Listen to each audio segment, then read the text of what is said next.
In attesa della grande apertura affidata alla Madame Butterfly di Puccini, diretta dal maestro David Crescenzi, la stagione del Teatro Comunale Mario del Monaco si arricchisce di una nuova stagione concertistica.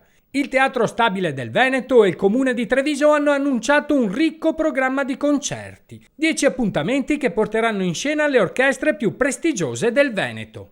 Un programma composto di sole orchestre, un programma sinfonico veramente d'impatto, che va da un omaggio a Puccini iniziale per un concerto che è anche nel programma dei 150 anni, delle celebrazioni dei 150 anni del teatro, fino a un focus dedicato a Beethoven nei 250 anni della nascita, che si svolgerà nel 2020 proprio per celebrare anche questa ricorrenza.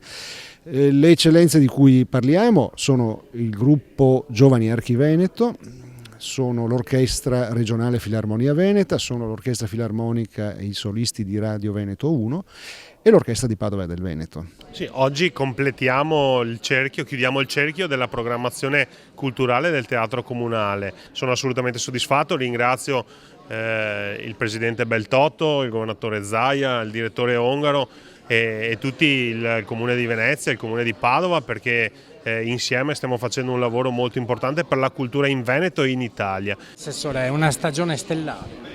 Una stagione stellare, ma soprattutto che parla di artisti trevigiani e anche il Veneto, quindi sarà sicuramente una stagione emozionante, perché avere 4 realtà trevigiane, ma che quindi guardano e sono ambasciatori dei nostri artisti nel mondo, credo che per tutti i telespettatori assicuri una stagione ad alta emozione.